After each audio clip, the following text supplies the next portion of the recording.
Thank you very much.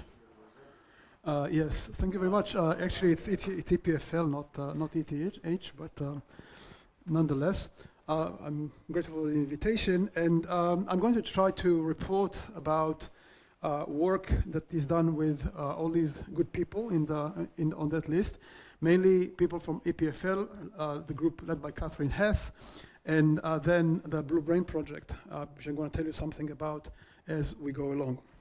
So let's begin by asking the question, what can a topologist and a neuroscientist talk about? Well, for instance, like neuroscience, like many other sciences, produce massive amounts of data. And so one can, for instance, use TDA in order to analyze this data, and that will be a natural way to go. But this is not what I'm going to talk about. What we are doing in this project is practically generating data by topological methods, which I'm going to explain, and then that data can be analyzed by various methods, including topological and sometimes also statistical, and so on and so forth. Right. So. I want to spend a little bit of time talking about the brain itself and how it's built and what the Blue Brain Project is. So, as we know, the brain of any organism is made out of neurons. And here's a picture of one. This comes from a rat's brain. And it even has a name, L2, 3, NBC, whatever that means. But by and large, most neurons look like trees, or rather trees with the root systems and the branches. In a rat's brain, there are 55 different types of neurons, and these are the pictures here. As you can see, they are divided to layers, 1, 2, 3, 4, 5, and 6, and also to various types. And you can imagine how difficult it would be, for instance, to try and figure out how, with this sort of structure, how they're connected. Each one of them has thousands of potential connection points. And and not all of them, but most of them are utilized in connections. And it's practically impossible, in general, for any brain of a significant size, for instance, like a rat's brain, to know how exactly they're connected.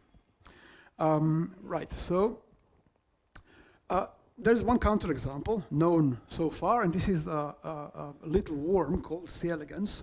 I cannot pronounce the C. C stands for something. It's a very long Latin name. And it's, there you go, somebody knows.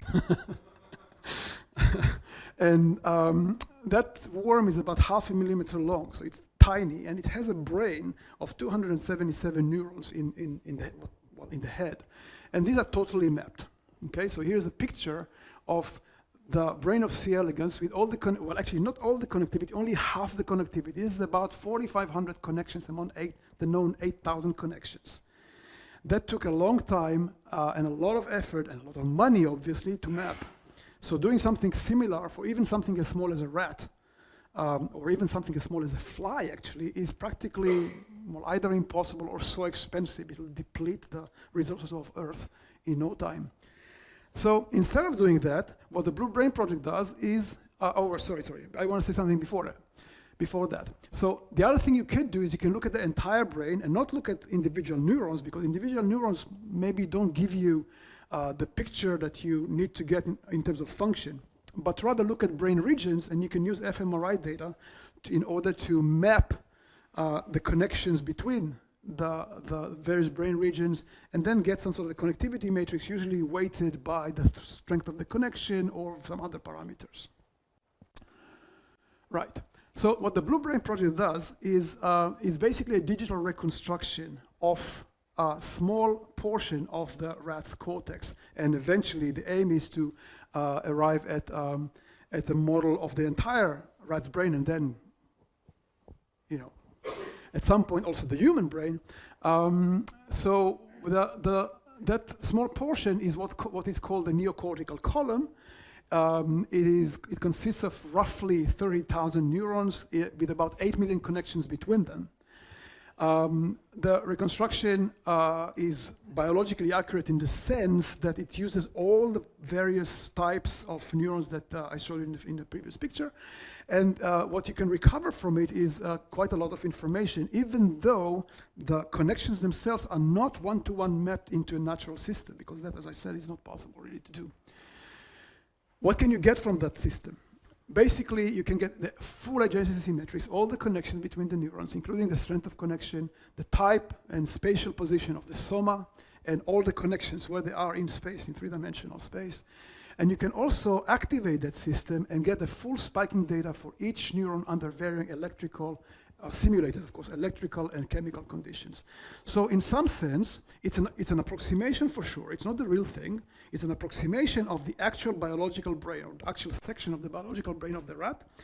However, you can get approximation, or you can get very, very precise information out of it. Of course, once you have the adjacency matrix, that gives rise to directed graphs. Neurons are naturally directed. The flow of energy in a neuron always going in one direction. And you can get directed graphs and potentially weighted, and also, when I say time dependent, since you can activate the system, you can actually see how the neuron behaves, and you can extract, as I will explain later, connectivity matrices which are time dependent. So it's a time series of connectivity matrices. I'm going to explain this later. And once you have graphs, in particular directed graphs, it gives rise to topological objects. So why are the graphs directed? Why? Why are they directed? Because you have the connection. To each other in both directions.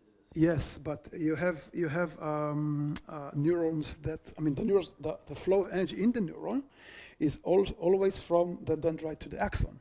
And so even if they're connected reciprocally, still you have a defined direction for every connection. Okay?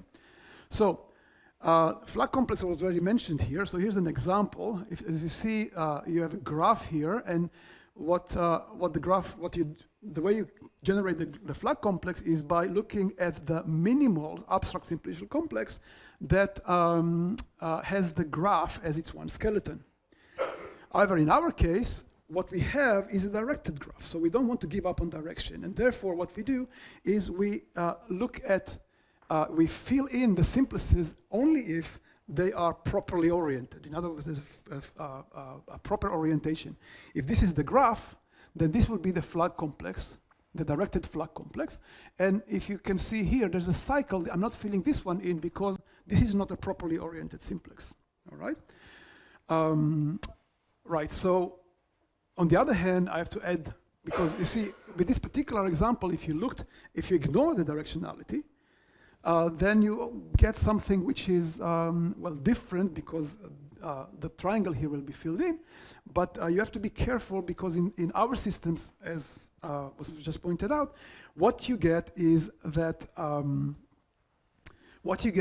sometimes neurons are connected reciprocally. For instance, in a graph like this, which of course is just an example, in this kind of graph, what you'll have is a directed Flag complex is you have to associate two simplices with this particular bit of the graph, and 4 of them with this bit. Okay? Because you can have 2 in this case and 4 in this case, directed 2 simplices that are associated with this graph. Okay? So here's the formal definition. First of all, an abstract ordered simplicial complex is a connection S of finite ordered sets as opposed to just finite sets, and such that the same relation as in the usual case holds. In other words, sigma is in S implies that tau is in S if tau is a subset of sigma. Okay, but in the ordered sense. Now, if you have a directed graph G, which means basically vertices and edges, where the edge set is a subset of the Cartesian product of V cross V, which of course I'm allowing in our reciprocal connections, then the directed Flag complex is basically the collection of is the ordered simplicial complex whose n simplices are the ordered n plus 1 tuples of vertices. So Sn is all the n plus 1 tuples V0 to Vn, such that Vi Vj is in E whenever I is less than j. Okay? Okay, so directed Flag complexes which have no reciprocal connections, then the associated directed Flag complex is homeomorphic to the simplicial complex that it's not homeomorphic to a subcomplex. This is a mistake here. To a subcomplex of the simplicial complex obtained by taking the ordinary Flag complex, ignoring orientation. However, here's a nice example that I discovered not long ago. If you look at Gn, let Gn be the directed graph where every pair of vertices is reciprocally connected. Okay, so in particular, you're going to have n plus 1 factorial connections. So it turns out that if you look at the directed flood complex of this particular graph, yes. No, I mean that there's a direct connection.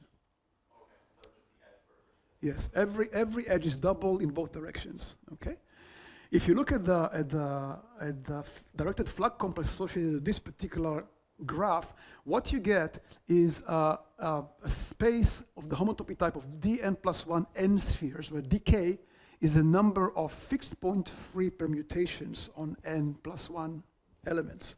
Okay, so it's a very non-trivial kind of thing, even though, you know, if you ignore this orientation, you can basically get just an n simplex. Okay. Now this complex is also known as the complex of injective words, as I discovered recently, and it has several equivalent definitions and some interesting generalizations that are used in study of homological stability and phenomena like that. So actually, this complex that kind of I got interested in just because of, you know, the looking at directed flood complexes related to neuroscience, actually is related to some very pure questions, which is kind of a characteristic of this entire project. Okay, let's go into the brain now. The first surprising discovery, not to us as topologists, but to the neuroscientists we are working with, is actually that there are quite large simplices, directed simplices in the brain, or in the model. Okay, this was not known before. So if in studies, in wet lab studies, you know, assemblies like this were found, but up to 4 or 5 neurons, they are very, very rare. But 8 neurons is something unheard of before. And suddenly, I mean, for us, 7-dimensional complex, what's the big deal? We are topology, 7-dimensional is nothing. But for neuroscience, this is a big discovery, apparently. So, was that known in the C. elegans brain? I'll get to that. Well, it is known, but nobody's looked at it before us. Okay, so the first surprise was that there are assemblies as large as that in this reconstruction. So what we did, when we did this computation on a first example, and then we decided to go serious, and we obtained 42 reconstructed marker circuits. So every time you make this reconstruction is obviously an algorithmic reconstruction, partly stochastic, and so you can repeat the algorithm, you can run the algorithm again, and you get a different sample. So we had 42 of them, roughly 31,000 vertices, connectivity, probability, average connectivity is 0.8%. And in order to test whether we have something special with this, we generated some other models of the same connectivity. I can say what reconstructed means, but it's a long story. There's a Sale paper that describes describes the entire process. Very interesting, very accessible. Let me just look at it. Right. So what we did as control, we constructed Eder-Shreni random connectivity matrices with the same size and average connectivity. We also took the actual reconstruction, and what we did is we constructed, you randomized them by looking at the distance-dependent connection probability across all pairs of layers and all pairs of morphological types. Okay, so this is all known in the case of this reconstruction because we can just compute it, and so we generated these 2 test cases where we have the same distance-dependent probability. So this is not random, but distance-dependent probability. So it's a very good approximation to the actual thing, or just so we thought. And then finally, we also constructed a model, a randomized model using Peter's rule. Peter's rule means the following here: connect 2 neurons if they contain arbors. Arbors are potential connection points with a distance of at most 3 microns. Okay, at most 3 microns, then you connect them. Then you prune uniformly to get to the actual average connectivity of the real thing. And so we looked at all these examples and we constructed their directed Flood complexes. And here's the results. So what we see here is that basically down the x-axis we have the simplex dimension, and up here we have the number of simplexes, and notice this is the multiple of 10 to the 7th. Okay, so here we're talking about 80 million. All right, the blue line here is what the results from the reconstruction, and actually we run it for all of them, and you can see the margin of error here. Whereas the green one here is Erdős-Renyi. You can see that all start at the same number of connections. This is the Erdős-Renyi, and here are the Peters rule as well as the 2 other randomizations that we generated, which in fact were so close to each other it doesn't even make sense to present them as 2 different graphs. Okay, so the difference is actually dramatic. If you look here at the top dimension, the top count of simplexes in dimension 2, the reconstruction with the same probability of connectivity has about twice as many simplexes, directed 2 simplexes, as any control model that we came up with. So that's encouraging because, I mean, yes? Is there any notion that this biologically, so the first example, is closer to the real brain than the other reconstructions that you look at? There are many indications of that. The other models actually, I mean, in terms of connectivity, basically, if you're looking at the actual morphology of the neurons, then I mean they have to connect wherever they're actually touching, and there have been. I mean, it depends really at your point of view. I mean, what point of view you take. I guess when I look at this graph, I'm asking myself, here you're measuring a property of this reconstruction. Yes. Which has nothing to do with the real brain. So, well, then can you find a counter argument to that? Well, I will get to that when I actually look at the brain that we understand completely. Okay.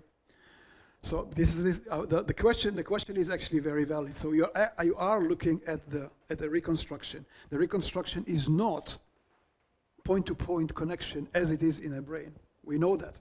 We acknowledge that. However, the claim is, I mean, the argument that is in fact raging in the neuroscience community is whether this is actually doing the right job, right?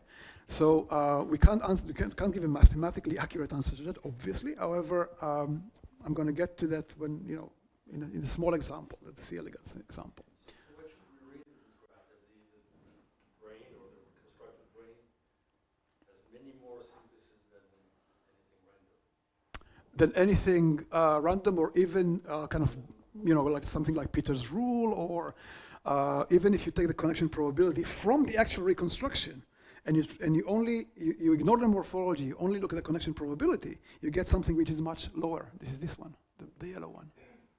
Okay. Also, if you look here, this is an enlargement of this area. You see that here we go up to dimension 7, whereas in all the others, in the Erdős-Renyi case, and as well as the other 2, you stop at dimension 5. I think in the Erdős-Renyi you stop in dimension 4. Okay, so more and higher dimensional. Okay. Right. So now we are topologists. So whenever we see simplicial complex, we compute its homology. It's like a reflex. We can't help it. But when you have a graph with 30,000 vertices and 80 million edges, it's a little bit difficult to do this even with, you know, very sophisticated software. So what we did is we are looking at I mean, here's the problem. Right? We have 80 million 2 simplices, 65 million 3 simplices. Matrices are gigantic, so the computations run down on memory. So what we did is the following. You consider the following situation. You have a complex.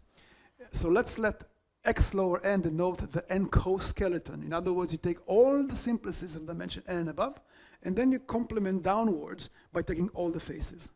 Okay, so you get a subcomplex. I mean, without doing that, you don't have a subcomplex. If you do that, you get a subcomplex of the original complex. The point is that the homology in dimension n and above will be the same for the subcomplex as in the original complex. So we did that for all our reconstructions, all our 42 samples, and it turns out that the top dimension non-vanishing homology in our 42 samples is in dimension 5, in all of them. So it's pretty consistent.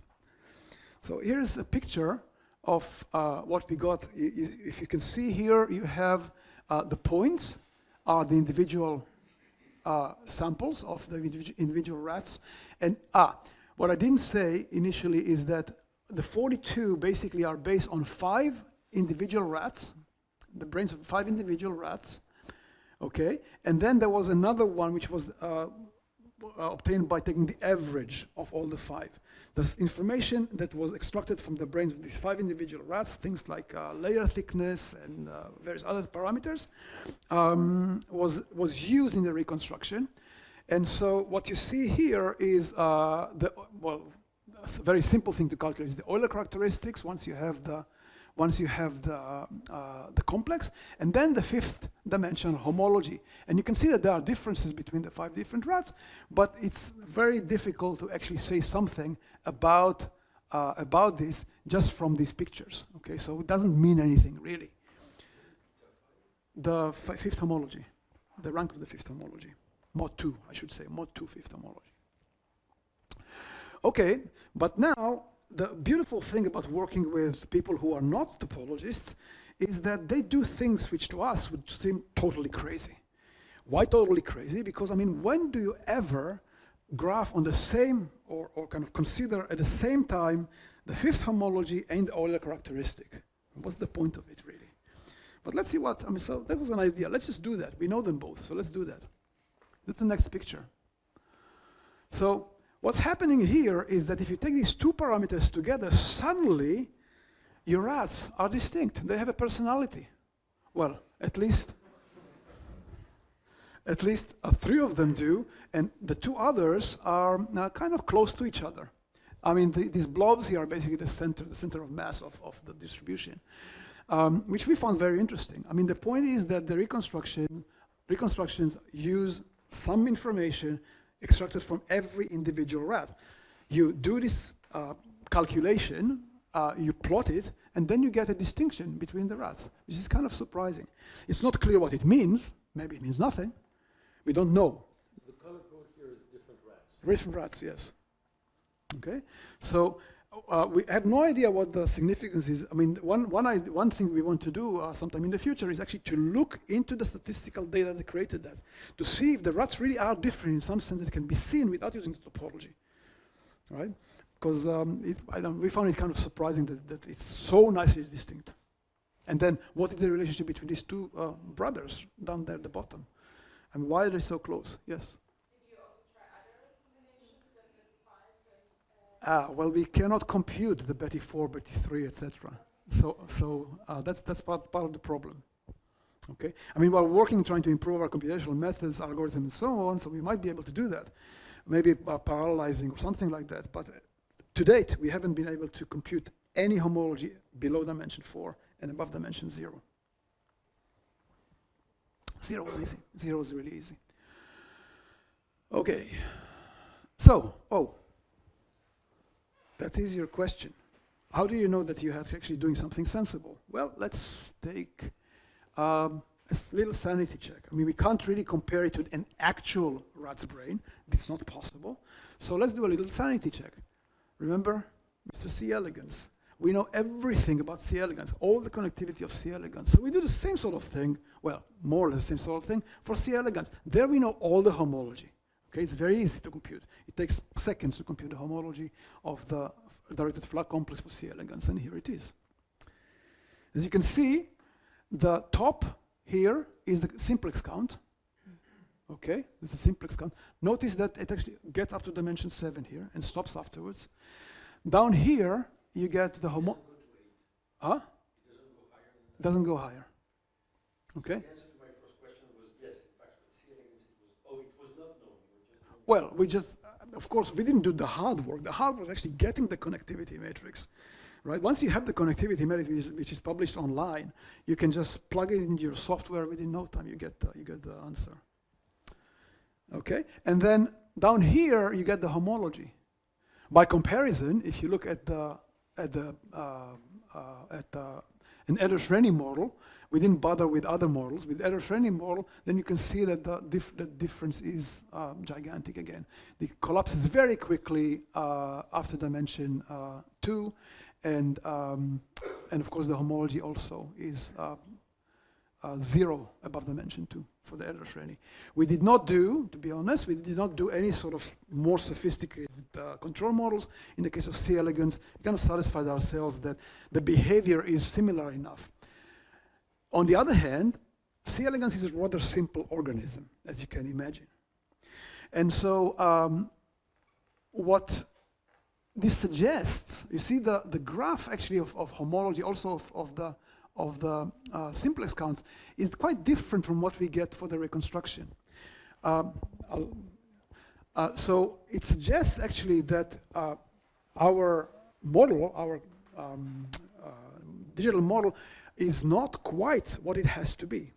If anything, though, we would expect, using just looking at that and looking at other data coming from neuroscience, that there'll be even more connectivity. But we don't know. We are working with the model as if it was the real thing. Is that the question?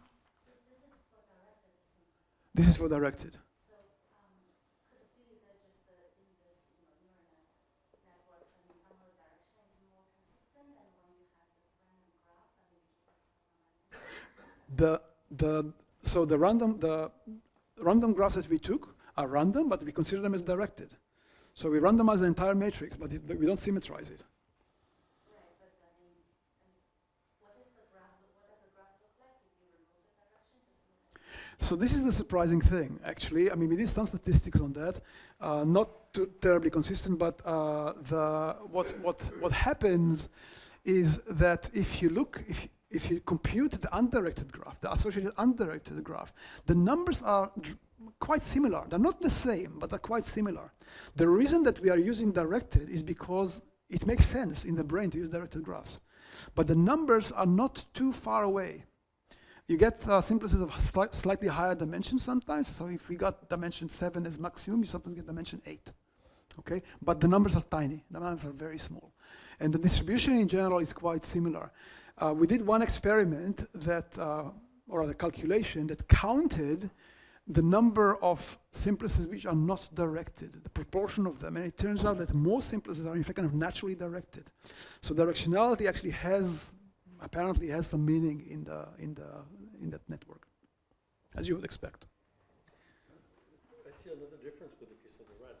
The earlier characteristic in the case of the rat seemed to be something a small, I mean, the multiple of the Yeah. of DT5. Yes. Whereas here, so the earlier characteristic here is like very close to 0 if you take the alternating sum of these things. Yes. And in the rat, it seemed to be very high. Yes. So We don't have an explanation for that. The Euler characteristic is a funny measure. It's a homotopy invariance. So we like it, and it seems to be extremely sensitive to various things you would not expect it to be sensitive because it's so primitive. So we don't have an explanation for that, but this is a difference. Yes. Right. Okay. So the next question we were asking is, okay, I mean, you can imagine that when you talk to neuroscientists, there's a lot of resistance.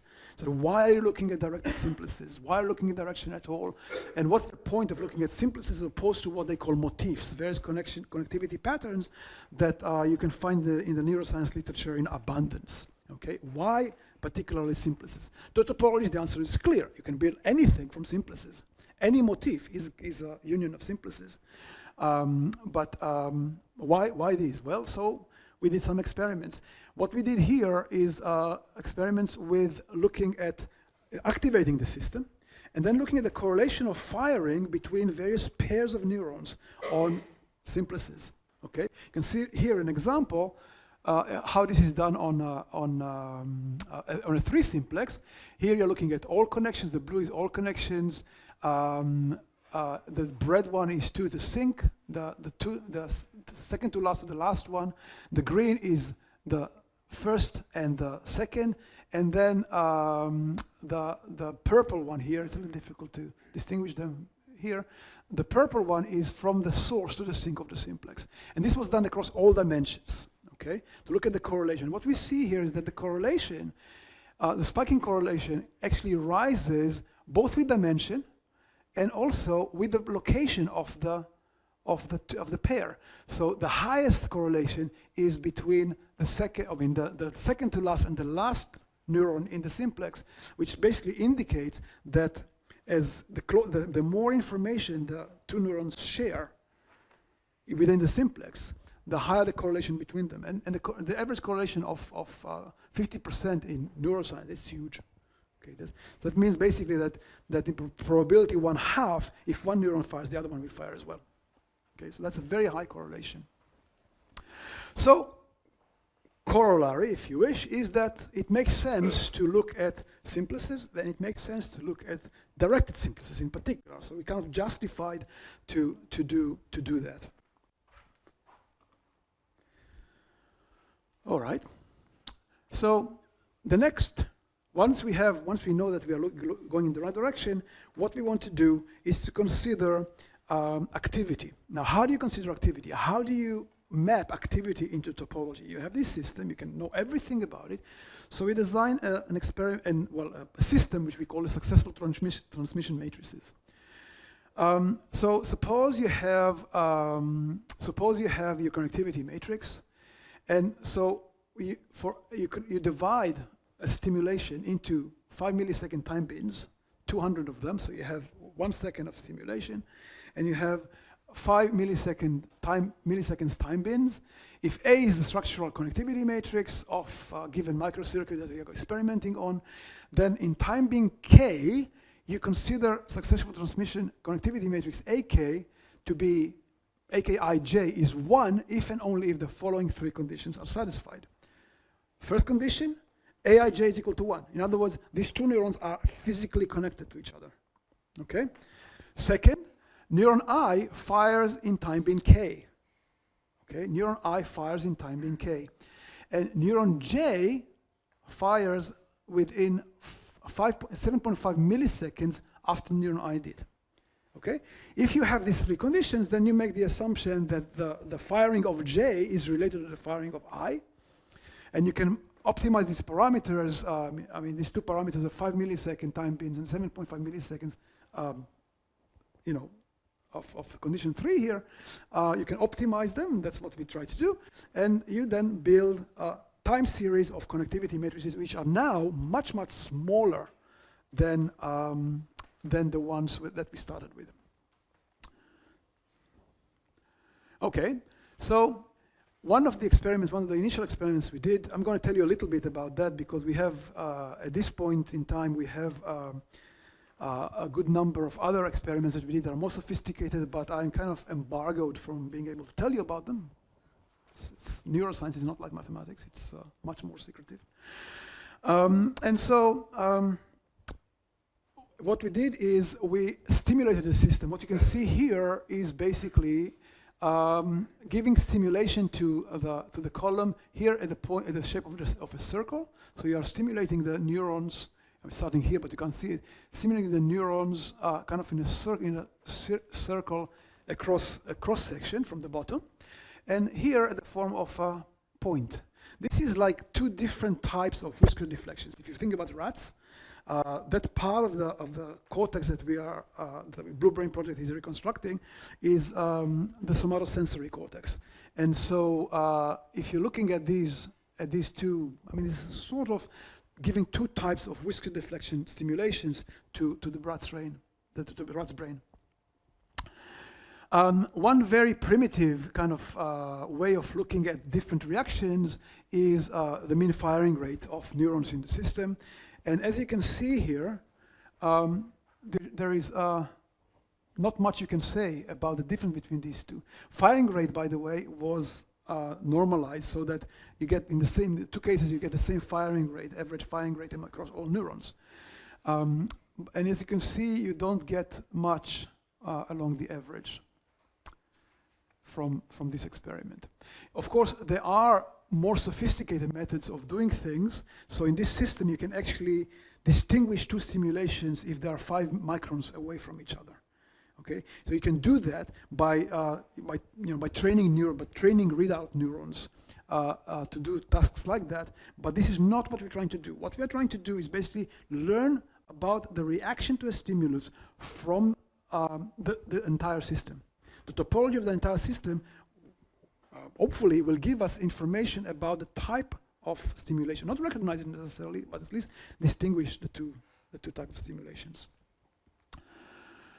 So we then took our time series and we looked at the various topological parameters. Here you see the 1D, 2D is basically the numbers of 1 and 2 simplices. The very, very few 3 simplices. These are much smaller matrix. I mean, most of the neurons are not active. And so the 1D and 2D simplices, and here you have Betty 0, Betty 1, Betty 2, and the Euler characteristics. And as you can see, these are all averages with the error bars indicated by the shade. And as you can see, Betty 2 and Euler characteristics are actually getting much better than what we saw before with firing rate, and much better than the other topological characteristics. Okay, so here's another example of trying the same sort of technique that I pointed out before. You could see a difference between the blue and the red. Is that the Yeah. Yeah. I mean, this is a very primitive experiment. Like I said, this is just an indication of the type of things we're doing. We have much more sophisticated things. when you have curves that are on top of each other, everybody's happy. Here you are not happy. You want to make them different. I want to make them different. Yeah, absolutely. Absolutely. I don't want to be happy. Right? So, I mean, look at this picture now. What we have here is basically looking at Betty 1 and Betty versus Betty 2 on the two coordinates. Okay? And as you see, in the time bin of 0, I'm not sure you can read this. In the time bin of 0 to 5 milliseconds, different repeats of the same experiments give you, here it is for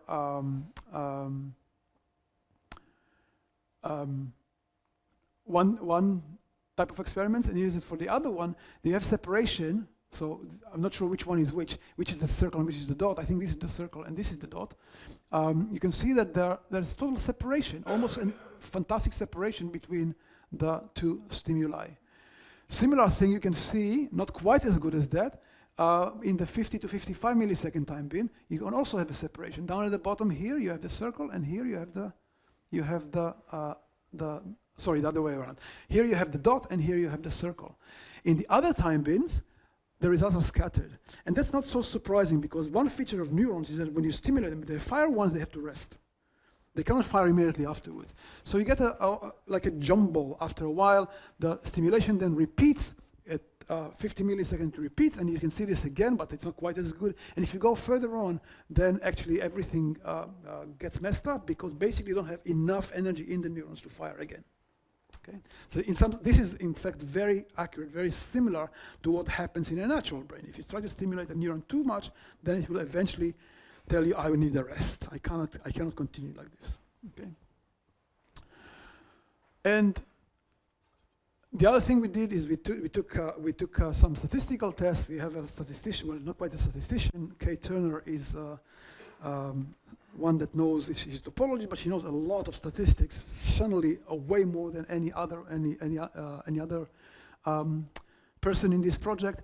And she calculated the classification power of the various parameters.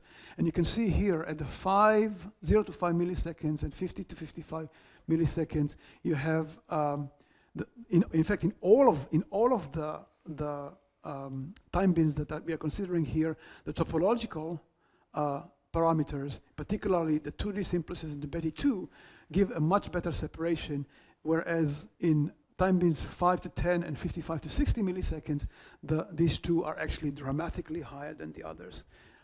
It's a very simple statistical test. We don't claim that we are able to separate signals in any accuracy, and it wasn't in fact our aim. We weren't aiming to separate them. We just wanted to see that we can actually say something about different stimuli. Okay, so this is not we're not trying to find a classifier, not at this point anywhere. And besides, it doesn't really make sense to try to find a classifier when you're looking at the entire system. It's just too much information to consider. There's a lot of noise. Indeed, when we calculated the graphs, like for instance the Betty2 graph or the Betty1 graph of the transmission response matrices, what you get across different experiments, different seeds of the same experiment, so you get the same stimulation, but in different times, right? And the system is kind of spontaneously firing all the time. So when you insert a simulation, you don't necessarily find it at the same position as it was in the previous stimulation. So the results change. And like in a natural brain, in here as well, the results get very noisy. You can get some sort of indication that the reactions are different, but you cannot really say, okay, this was really a point, this was really a circle. If you do anything more sophisticated, you'll of course fail. Okay, yeah. Okay, I think I've been going for 40 minutes now. So this is a natural point to stop, I think. My suggestion is to continue because we started 15 minutes late and otherwise we work into the lunch break. Great. Fine with me if it's fine with everybody else. Yeah? Okay. So, here's another nice experiment. So here, what we did is we gave a much stronger stimulation to the system, and in 3 different patterns, or groupings of patterns. Because you can see here in these pictures, what you see here is the way in which the column was stimulated, and I don't want to get into the technicalities of how this was done, but basically you see different reactions. These are the reactions after, this is 85 milliseconds, these are the reactions.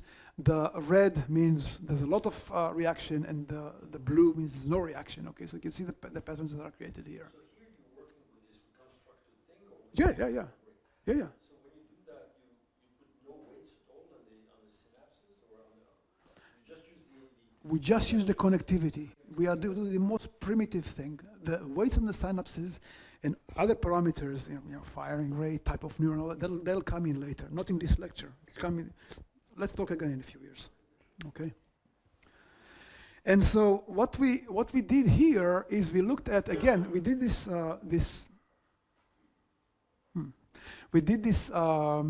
comparison of Betty1, and in here what you have is a number of simplices of dimension larger than 3 for the three types of stimulations, and you see you get different patterns. You get different patterns of reaction. So basically, again, it's not a classifier, right? But what you can see here is that the 3 different stimuli give rise to different patterns of reaction, okay? In terms of these parameters. What it means, we don't know what it means. We don't try to interpret this as, if you see this sort of, we don't try to classify anything. What we're trying to do is basically to say, topology is actually capable of distinguishing different types of stimulations, not classifying them, but at least see the difference. All right, so what's next?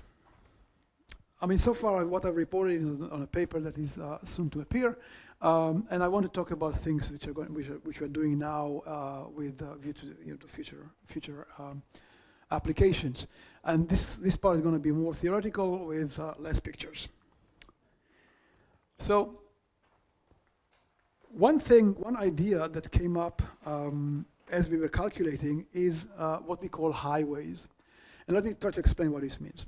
Let's suppose you have an ordered simplicial complex, and you want to consider ways of extracting flow and higher structure in X. We define two notions. Which are in some sense dual, and I'm going to explain this duality. So suppose you fix a positive integer, d, less than the dimension of x, less than or equal to the dimension of x, and you then define the upper n highway graph. Sorry, it should be d highway graph. The upper d highway graph associated to x to be the graph whose vertices are the d-1 simplices, and with directed edge from sigma to tau if sigma and tau are the first and last phase of a directed d-simplex in X. Okay? So if you have the first and last phase in d-simplex, you call it you put a directed edge between them, and this gives you what we call the upper n highway. Similarly, the lower D highway graph associated to X is the graph whose vertices are the D simplices of X, not the D minus 1, the D simplices, and a directed edge from alpha to beta if the last codimension 1 face of alpha coincides with the first codimension 1 face of beta. Okay? And so let me give you some pictures, for example. If you have this, imagine you have this directed simplicial complex where I'm assuming that every triangle which is properly oriented is filled, okay? I worked for, well, I don't know very well to do these things. I tried to fill these in, but I couldn't do it. So just imagine that you see a color whenever there's a proper orientation, okay? Then if you look at the upper one highway graph, the upper one highway graph here, that's what you get. And you see there are there's some isolated vertices here, and there are some paths. And if you look carefully at this picture, you will see that there is that the definition I gave you is actually the right definition. Similarly, you have the lower one highway graph, and you're looking at the, you know, this one is in fact there are no isolated vertices, and here are the paths. So again, it's very easy to follow this pattern and follow this rule and construct these graphs. Okay, so what we think about these highway graphs as is some sort of higher structure that you can associate to directed flag complexes, or more generally to any ordered simplicial complex. And you get some interesting questions. For instance, from the neuroscience point of view, could you think of highway graphs as some sort of more efficient information pathways within a neural system? We have some indication, some experimentation with the blue brain model that indicate this might be the case. We don't have definite results yet, so I have nothing to report, but the idea that there could be, you might be able to look at an assembly of neurons rather than in the form of a simplex as sort of a source, and then, you know, if you go to the next assembly as a target, then maybe you can get more efficient information pathways using this idea. This is in fact how it came about. That's why we call them highways and not something else. As you'll see, we should have called them something else if you were just doing pure mathematics here. The other interesting question is, can you think about highway graphs as some sort of computational modules within a neural system? That's a new idea that we haven't really investigated yet, but this kind of provides motivation for continuing to study this. So obviously what we need is some more information, both theoretical, and then when we are ready, we're going to look at experimentation. So first of all, turns out, we didn't know that until recently, but it turns out that these highways are actually related to some well-studied objects within pure mathematics, within graph theory. And these are called line digraphs, or line graphs or line digraphs. So let's look at what these are. Suppose you have a directed graph.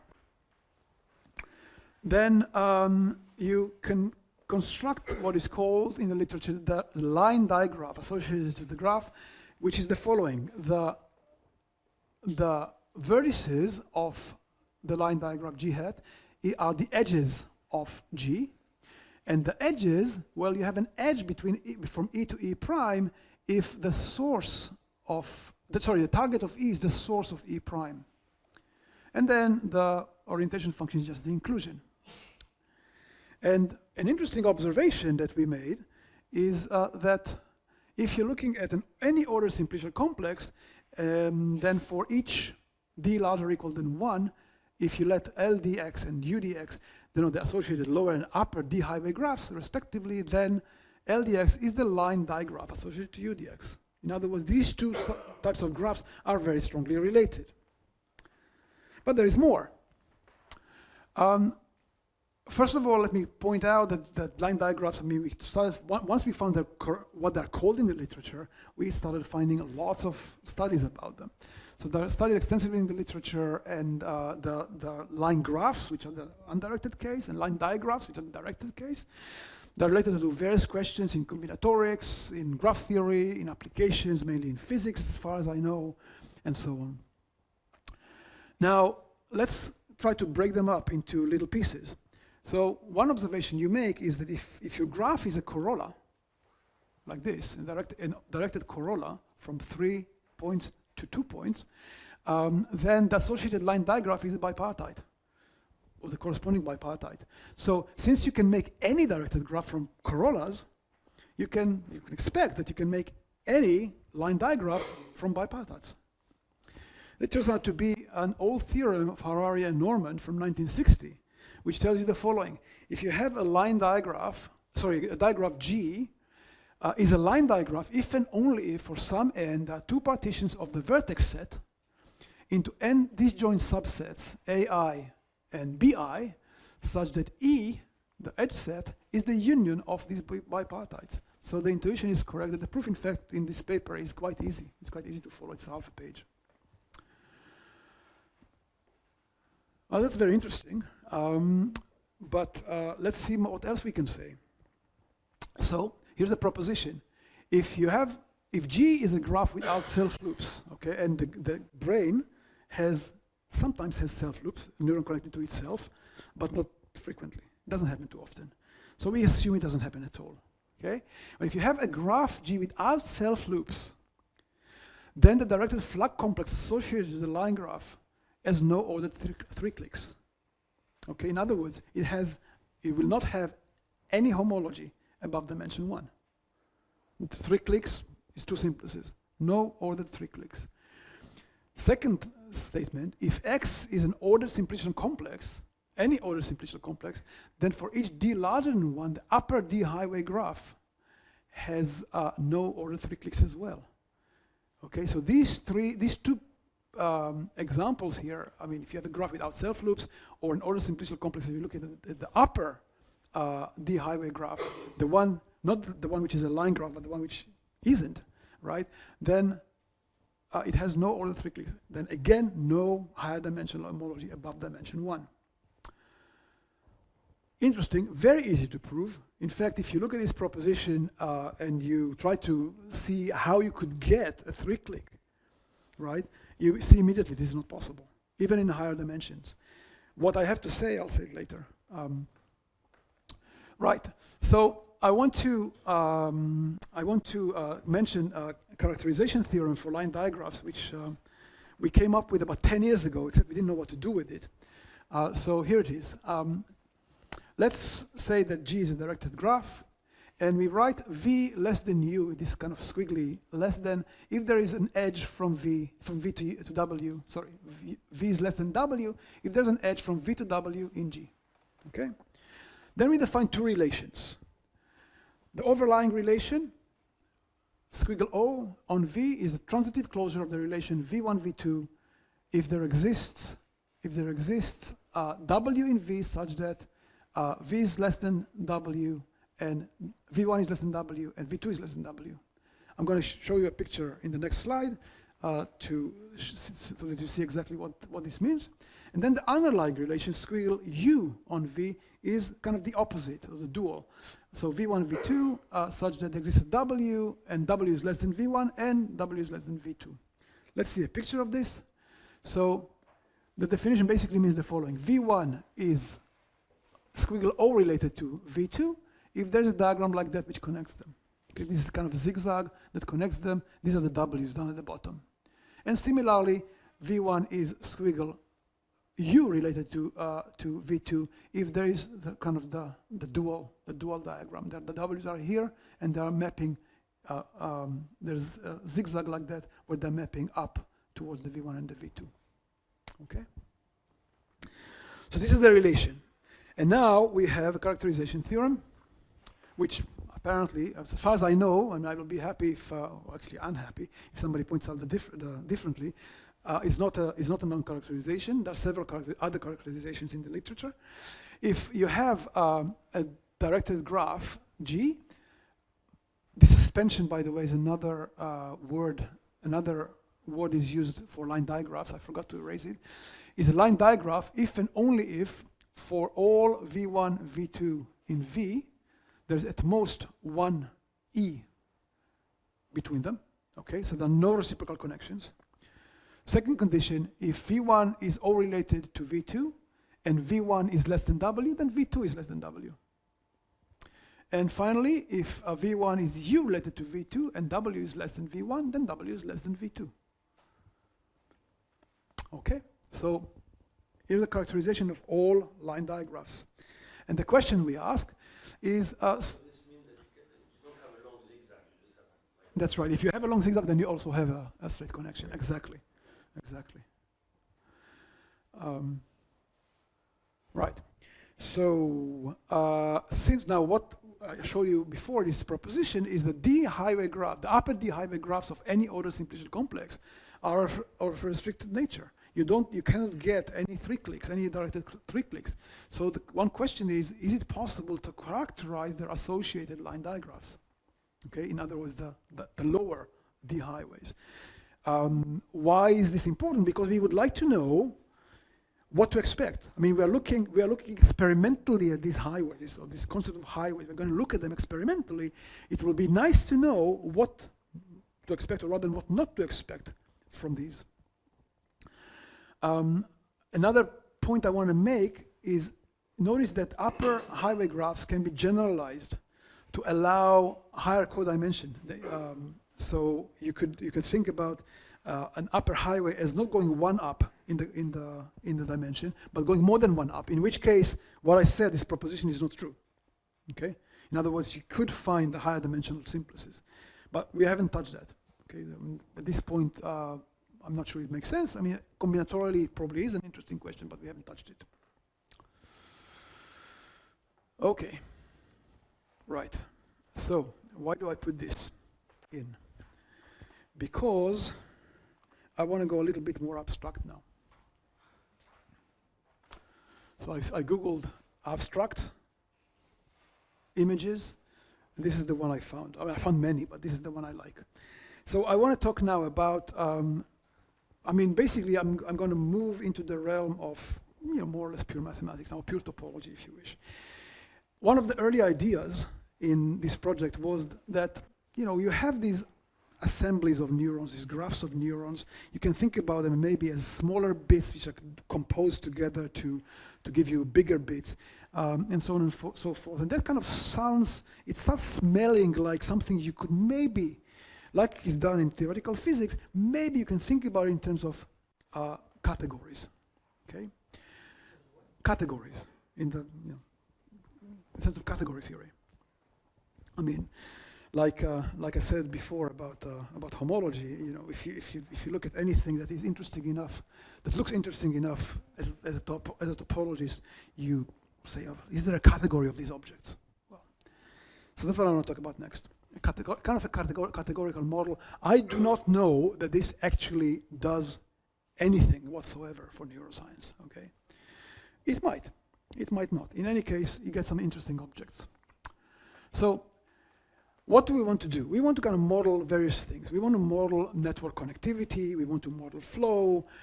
We want to model plasticity, which is a very important aspect of neuroscience. Plasticity means neurons can connect and disconnect from each other. Okay, this is, in learning theories, for instance, one of the assumptions is that when you learn something, a connection becomes stronger, or even the opposite. Sometimes it breaks to create something. It's not really known exactly how it works, but plasticity is known. That plasticity holds in a natural brain. It is not yet properly modeled in the blue brain reconstruction, but they're working on it, and it's something that we would like to be able to do. Now, a small network of neurons with inputs and outputs and can be modeled by what we call directed graphs with leaves. So here's a directed graph here, but you see that these inputs and these outputs, and I'm thinking about inputs as outputs as having either direction, okay? So it doesn't mean that this is an input and this is an output. I can give them any direction, which you can think of as some sort of polarity or whatever else you want to think about. So I want to model these small assemblies of neurons as directed graphs with leaves. And so we also want to model flow, so we would need weights. Okay, so if you have a directed graph with leaves, And if you have a space, a topological space with a distinguished base point, we look at the W weight function on G to be a map from the edge set such that for each bivalent vertex V with incident edges E1 and E2, the function is the same on both edges. In other words, if you have a single line with a point in the middle, the value of the weight function on that is going to be the same. Okay? This doesn't really happen too much in neural systems. They're very, very dense. They're very, very intricate. So you don't see a single connection, a single wire. I mean, a single wire is not going to be functional, really. Okay? Right, so if I have two W-weighted directed graphs with leaves, we say that G1 and G2 are similar if they can be obtained by the following similarity moves: adding or removing an isolated vertex. Okay, so we don't need any isolated vertex, they're useless to us. Adding or removing a bivalent vertex where the incident edges have compatible orientations. So if you have a sink or a source, you don't do that, but if you have the same orientation, then you can remove it and just think about it as a single edge. And then finally, adding or removing an edge which has weight base point. Whatever base point means, could be 0 if you weight by, say, the real numbers, could be whatever you want. I'm just thinking much more generally. And so now what we do is you look at the following category. We introduce the notation that if you look at the equivalence class, with respect to this equivalence relation of a directed graph with leaves G, we denote it by G bracket. And then if you have a topological space with base point, at 0 it should be base point, then the category of W-weighted directed graphs BW consists of the following objects. Objects are words, C1 to Cn, n tuples like this, where every Ci consists of a pair, an arrow going either up or down, and a point in W which is not the base point. Okay? So a pair, an arrow, and a point in W which is not the base point. The morphisms are equivalence classes of these graphs with inputs and outputs leaves labeled in the same way as the corresponding C and D. Let me give you a picture. So here's a typical morphism. The arrows here are the arrows up and down. This is difficult to see here. This is down, up, and down. And they are the labels B1, B2, B3, B4. And similarly here with the C1, C2, C3. And you have a directed graph which is connecting them. You define composition in the obvious way between two objects. If you can compose them, you just juxtapose the graphs and the leaves get identified. You can then define identity morphism. So if this is your object, then the identity is just kind of doubling this object with a vertex in the middle. That's the identity from C2 itself. And one reason for doing it like that is because we would like to eventually be able to decompose the morphisms into their bits, into their indecomposable parts. And if you don't do the leaves like we did here, then what happens is that you cannot create loops. I'm not talking about self-loops, I'm talking about big loops. You cannot create big loops, and big loops are all over the place in the brain. You're sure you have dots and identities? Sorry? If you compose with identities and you add dots, so it does it. Yeah, but remember that I have a relation, I can remove it. Also. Okay, then yeah. Right? Okay? So here is an example. You have one morphism. Here's another morphism. And if you're close enough, maybe even, well, I think I can see this, but I'm not sure anybody else can. If you're close enough, you can see that there is actually a loop here which did not exist before. Okay, so now we can create loops using this system. Right. So we have also horizontal composition of, rather than vertical, which is what I showed you before, horizontal composition of objects and morphisms by disjoint unions. And so with this structure, we get what we call, the category BW is a category, and it has the structure of a strict monoidal category, where the unit object is the empty object, and then you have the associator and left and right uniters are identity, and the symmetry morphisms are given like in this picture. So for whatever it's worth, you get an object which is of a type that topologists like to study. Whether it's useful for neuroscience, maybe in 100 years or 50 or 10, I don't know. Okay, but it's an interesting kind of bit of mathematics which is inspired, if you wish, by thinking about neural systems.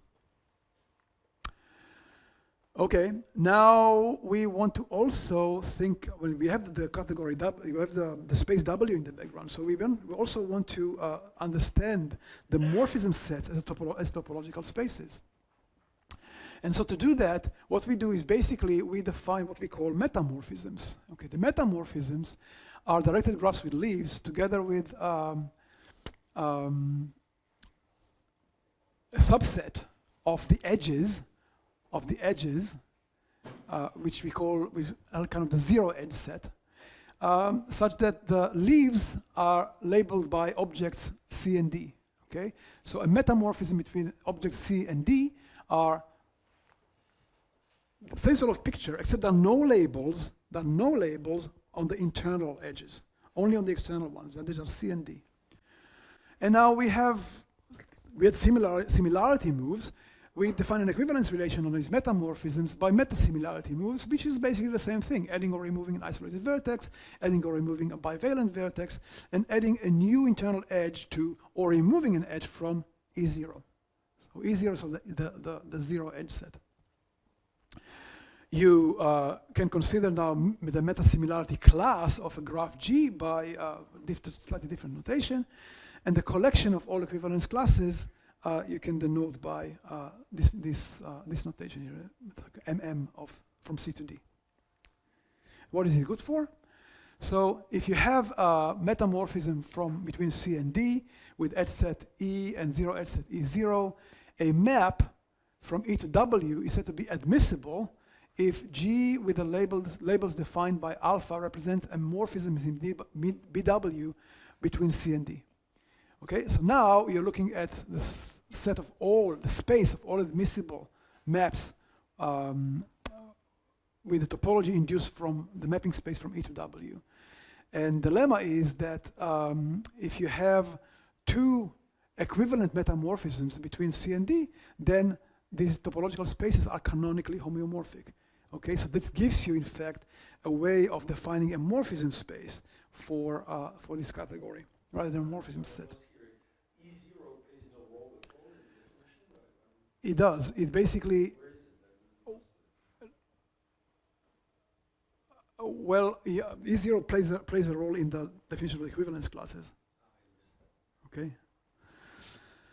Right. So so you get homeomorphic spaces, and that allows us to define a space for each meta-similarity class. Okay.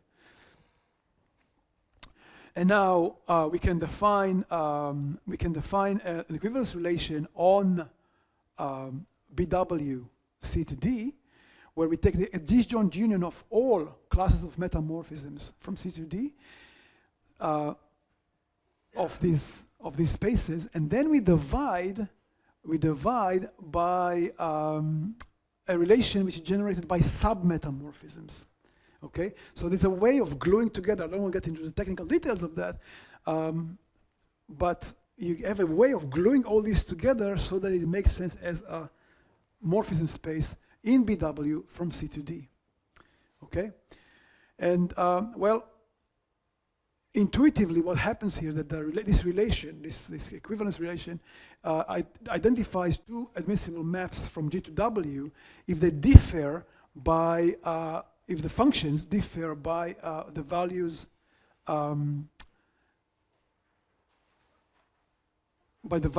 where they get the base point. Okay, so if you have two functions and one function get the value base point on some edge, then you can identify it as another function on a smaller metamorphism.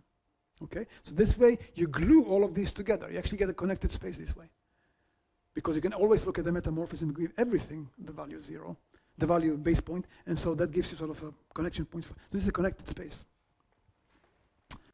Oh, at least if W is connected.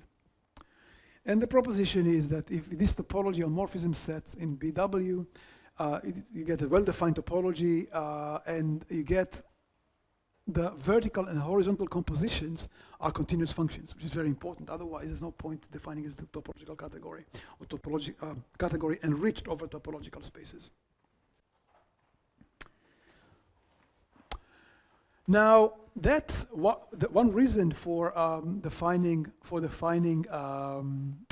topology on the morphism set is because we want to model plasticity. What does plasticity mean? It means, yes. It means that connections can be formed and can be broken.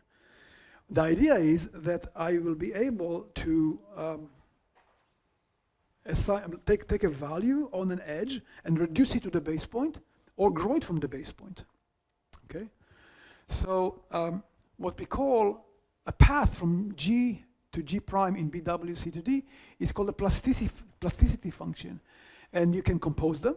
And if one consider what we call Moore paths, in other words, paths parameterized by the semi-open interval 0 to infinity, then composition is actually associative. So you still get a category with an extra structure, extra compositional structure. And you can think about these functions as the behavior of a system over some time interval. Okay? And this idea can be used to model plasticity phenomena in neural system, like strengthening and weakening connections, creation of new connections, destruction of existing connections. In other words, basically plasticity phenomena. What we're going to do with this is yet not clear. I mean, whether we can actually, and this is some sort of a distant dream, whether we can actually use this in order to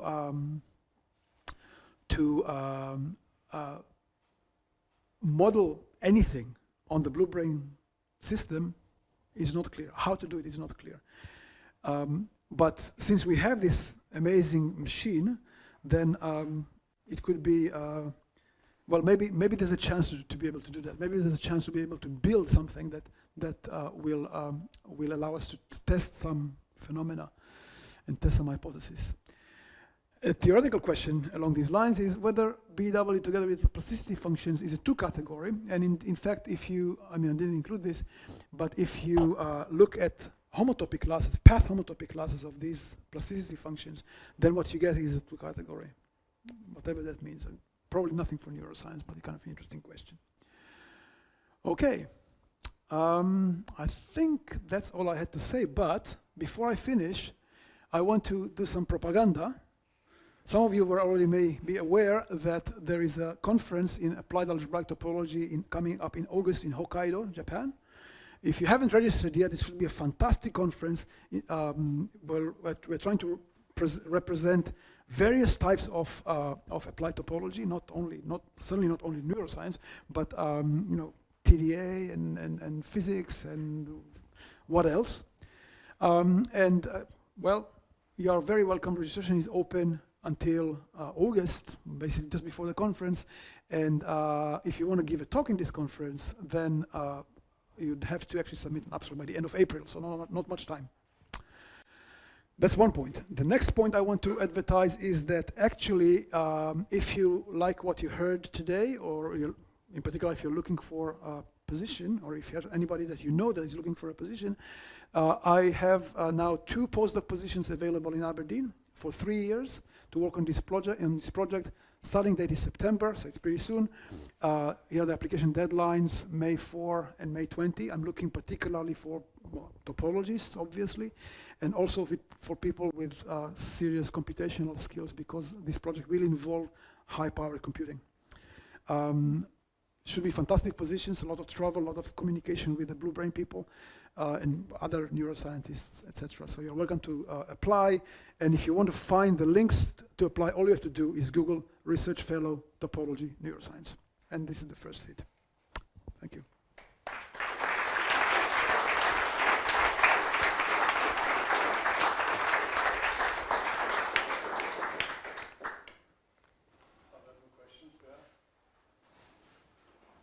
Yes.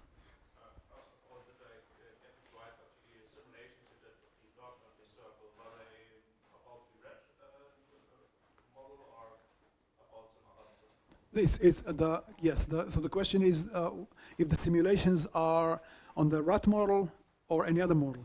Well, the only model we have, which is at this level of accuracy, is the rat model. So we don't have any other model. Okay, then may I ask how long the computer needs to simulate it?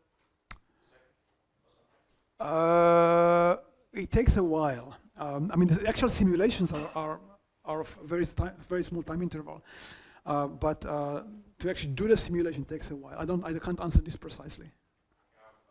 A day, a week, a month? A few days. Okay, thanks. Yeah. The computations at this point, the computations of creating the complex with current technology can take about an hour. So that's pretty fast for such a size complex. Yeah. When you said you were stimulating a point in the circle, how do you mean you are stimulating a circle, right? Like you've just got some big, like simple directed graph. Which circle do you mean? Okay, now I understand the question. So the directed graph has nothing to do with it. What you take is the column. Let's imagine the column is a physical thing. You look at the cross-section from the bottom and you stimulate some fibers at the point in the form of a circle. Okay, the column has a geometry which is within the code. It has a geometry. So you take a circle and you just send, I think it's about 70 or 80 fibers that you're stimulating close to the edge, and similarly for the dot. Yes? Could you think about representation theory of your categorical model? I mean, linear representations to vector categories. Like in quantum field theory. Yes, it's complicated because of the directionality. I mean, I'm not saying it cannot be done, but you don't expect answers as nice as Frobenius algebras. It's going to be much more complicated than that. But yes, I've been thinking about it for a while. So, right at the beginning, when we saw the gray map for the elegans, so what does it mean to even say that the neural network has been completely mapped? If then we say that in a normally functioning brain, there is plasticity, so the connections can actually appear and disappear. I think this is not a qualified answer. I'm not a neuroscientist, just an amateur. But I think that in C. elegans, every neuron actually has a particular function. That it does only that particular function. So it's much less plastic than mammalian brain. So once you know one, you know all of them. They don't have personalities, as far as I know. Yeah. So, from an analyst to a topologist, normally when you look at these things, you add weights Yes. on the edges, which play a big role. For instance, for the answer to the C. elegans. Absolutely. Topology could be fixed, but the weights could be much smaller, and Mhm. plasticity would simply be that the weights could become very small on some synapses. Mm-hmm. But in particular, normally, I mean, at least in the physics world, you would look at highways, the way we're looking at highway, not in the purely shape, and dimension, the way you did it, but by looking at, since you introduced this diagraph, whatever, you would look at it could happen that in such a complicated directed graph, some paths are very dominant. Yes. Simply because not because of the number of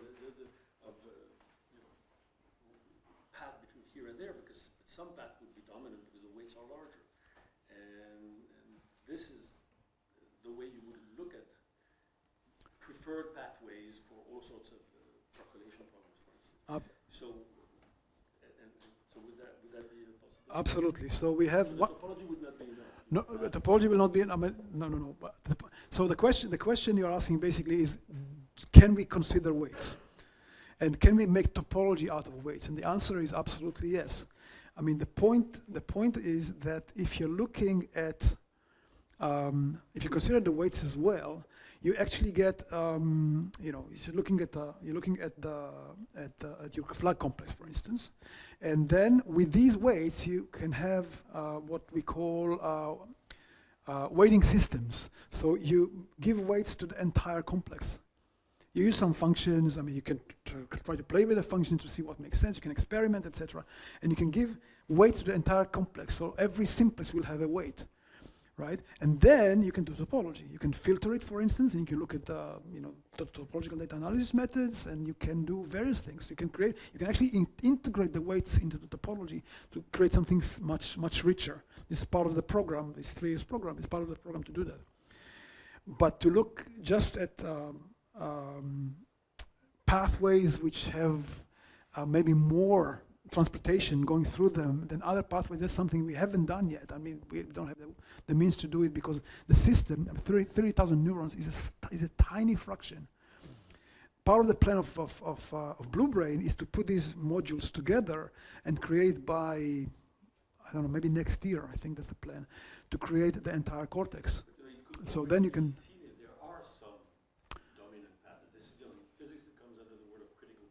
Mm-hmm. Would have a few maybe, rather than all, and this is already something that is usually sent, I mean, in real experiments, normally visible. Yeah, so... One way to look at it, for instance, is something which is less topological. You just take this incidence matrix, now it's decorated with weights. Yes. Instead of being 1 or 0, you have weights. Mm-hmm. And you could look at the spectrum of this thing. Yes. And in particular, and of course it won't be real because everything is directed. Mm-hmm. And you could test against random, as you did with Elder Schrödinger. Yes. Because you know what the spectrum of such a thing is in a random case. And in particular, you could test, the important thing for what we're discussing now would be the localization of eigenvectors. Mm-hmm. Not only the spectrum doesn't carry all that, but typically you could have eigenvectors which are, for a random thing, the eigenvector tends to be completely delocalized. Mm-hmm. And then when you have signal, it tends to be localized.